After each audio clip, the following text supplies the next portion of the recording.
हम देख पा रहे हैं कि एक खूबसूरत लड़की सो रही है जिसका नाम है राजरानी। उसके पिताजी चरखे से सूत काट रहे हैं और उसकी माँ उसी सूत को एक गोनी में भर रही है। आहा, चलो जल्दी जल्दी हाथ चलाओ, कल तक काम खत्म करना है। ऐसे थोड़े ना होता है। ए राजकुमारी, उठ जाओ। कब तक ऐसे पड़ी पड़ी सोती रहोगी? अब उठ भी जाओ ना राजकुमारी। नहीं माँ, मुझे अभी काम करने मत बोलो ना। उससे अच्छा है आप अपना अपना काम कीजिए, मैं यहाँ बैठकर आराम करती हूँ। अच्छा, तूने शर्म वरम बेच खाई है क्या? हाँ बेटा, तुम्हारी माँ बिल्कुल सही कह रही है। आओ मेरे साथ, देखो मैं कैसे काम करता हूँ। हाँ है ना, आ जाओ, आओ बेटा। मुझे काम करना बिल्कुल अच्छा नहीं लगता, लेकिन आप मुझे जबरदस्ती करते हो काम करने के लिए। नहीं माँ, आप मुझे ऐसा बुरा भला नहीं कह सकती हो, मत कहो ना।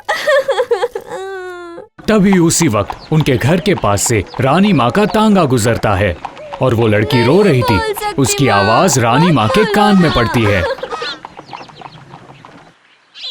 वो अपना तांगा रोककर उस घर के ओर बढ़ती है। कोई है अंदर? दरवाजा खोलो। अरे कौन है अंदर? दरवाजा खोलो। ओ माँ, रानी माँ आई है। हाँ, मैं ही हूँ, लेकिन मुझे एक बात बताओ कि मुझे यहाँ से रोने की आवाज आ रही थी। कौन रो रहा था? मेरी बेटी बहुत रो रही थी रानी माँ। लेकिन क्यों? हे भगवान, अब मैं रानी माँ को क्या बताऊं? अब तो मुझे झूठ बोलना होगा अपनी बेटी की भलाई के लिए, और कोई रास्ता भी तो नहीं।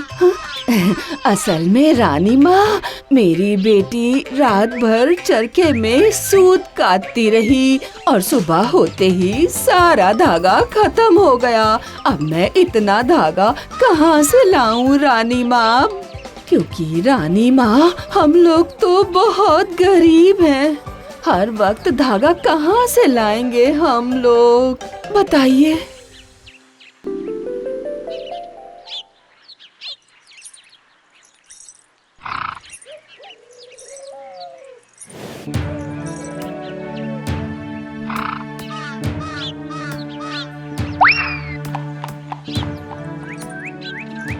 तुम्हारी बेटी तो बहुत काम की है, मैं उसे राजमहल में लेके जाना चाहती हूँ। ये आप क्या कह रही हैं रानी माँ? रानी माँ, जैसी आपकी इच्छा। मेरी बेटी को राजमहल में जाने का मौका मिलेगा।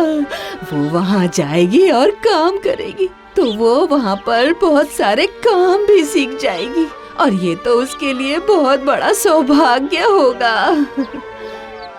माँ, मुझे रानी माँ के साथ नहीं जाना है माँ, मैं यहाँ से नहीं जाऊंगी। अरे ओ कलमुही, तू समझ नहीं पा रही है क्या?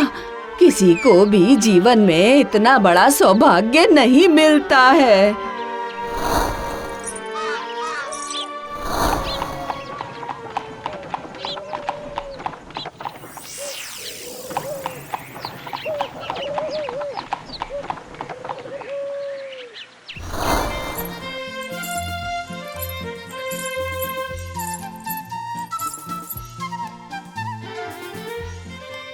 ये घर तुम्हारा है, आ जाओ देख लो, मैंने तुम्हारे लिए तैयारियां भी करके रखी हैं।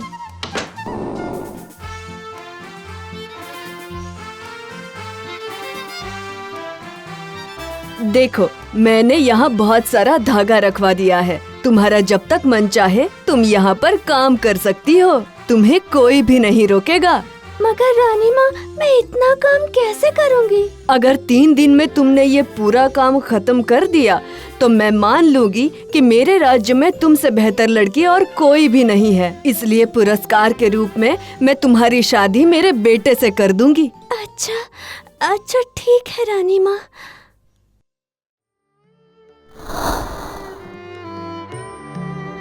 इन्होंने मेरे लिए जितना काम यहाँ पर रखा है, मैं तो ये जिंदगी भर पूरा नहीं कर सकती हूँ। मैं अब क्या करूँ मैं?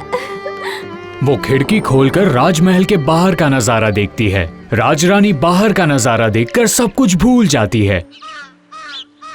और आश्चर्यचकित हो जाती है। उसी वक्त उस रास्ते से एक बुढ़िया चलकर आती है। लाठी हाथ में लेकर चलने वाली बुढ़िया दिखने में बहुत अजीब लग रही थी। क्या हुआ बेटी, तुम इतनी दुखी क्यों हो? ये बात सुनकर राजरानी उसके साथ जो भी हुआ उस बारे में बुढ़िया को बताती है।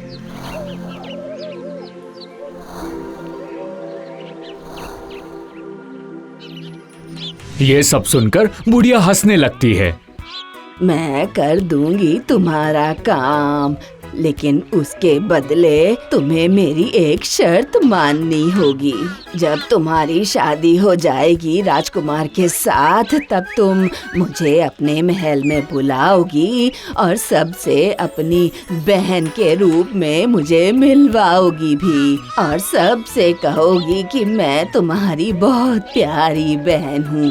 बोलो, मेरी शर्त मंजूर है? हाँ बिल्कुल, मैं राजी हूँ।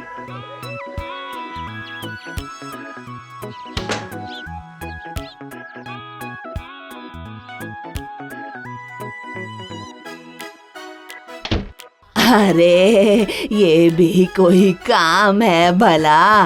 ये तो मेरे बाएं हाथ का काम है।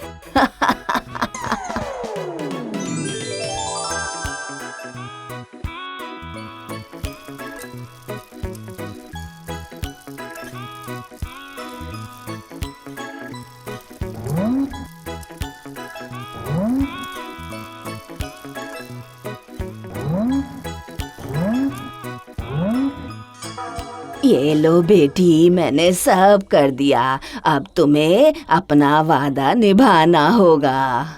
जान लो कि अगर तुमने अपना वादा नहीं निभाया तो जादू उल्टा रूप धारण कर सकता है। ध्यान रखना, तुम मेरी बात कभी भूलना मत।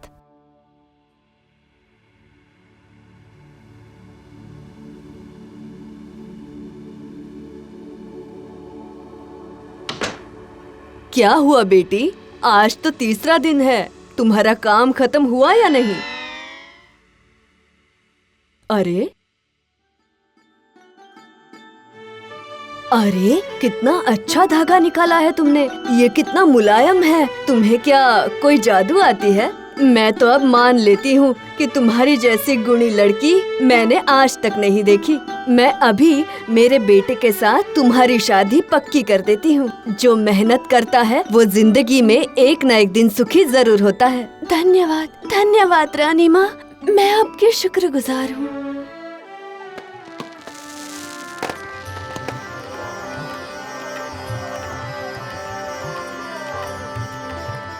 तभी हम देखते हैं कि वो जादुई बुढ़िया अपने हाथ में लाठी लेकर चलते चलते धीरे धीरे राजसभा में आ रही है और संगीत रुक जाता है। सारे मेहमान उसे देखने लगते हैं। राजरानी उसी जादुई बुढ़िया को लेकर रानी माँ के पास जाती है। ये कौन है? ये मेरी बड़ी दीदी है।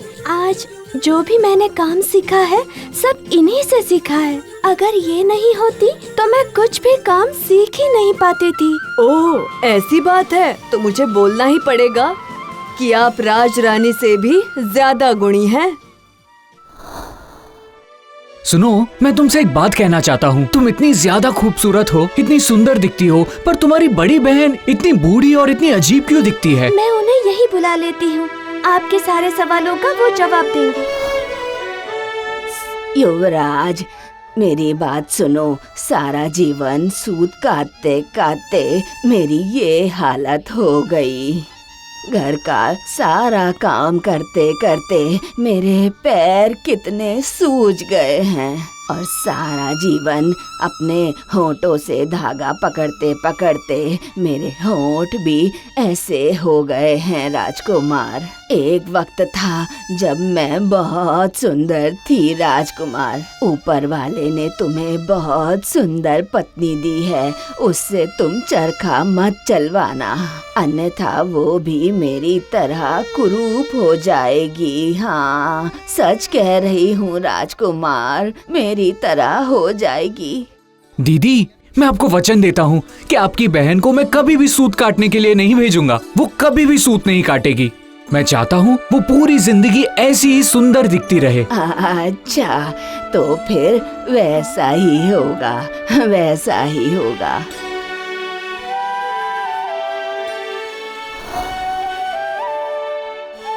आज रात 12 बजे तुम उस कमरे में आ जाना जहाँ पर धागा रखा है।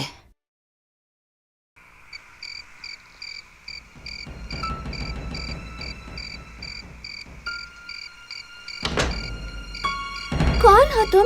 तुमने कहीं बूढ़ी माँ को देखा है क्या? अरे मैं ही तो हूँ वो तुम्हारी बूढ़ी माँ। मेरे ऊपर श्राप था क्योंकि मुझे धागा काटने का बहुत शौक था, इसीलिए एक बार मैंने डायन से जादू से सूत काटने की विद्या सीखी थी। इसके बदले डायन ने कहा कि वो मेरी बहन बनना चाहती है और मैंने इसके लिए मना कर दिया और मैंने उस डायन को बहन मानने से भी मना कर दिया। इस बात से डायन बहुत नाराज हुई और उसने मुझे शाप दिया। उसने कहा, तू तेरा रूप के साथ रहेगी मगर तेरा गुण जिंदगी भर तक खत्म हो जाएगा। मैं ये श्राप दे रही हूँ तुझे। तू इतनी गंदी दिखने लगेगी ना, कोई तेरे से बात नहीं करेगा। जब भी कोई तुझे अपना बोलेगा तब तू सुंदर हो जाएगी फिर से, समझ गई तू? और तुमने आज मुझे उस श्राप से मुक्त कर दिया। हाँ, सच में तुमने मुक्त कर दिया मुझे। मैं कभी भी तुम्हारी मदद भूल नहीं पाऊंगी। आज से सच में तुम मेरी बड़ी बहन हो। धन्यवाद, धन्यवाद। बहन, मेरा नाम राधा रानी है और आज से तुम मुझे अपनी सगी बहन ही समझना, ठीक है?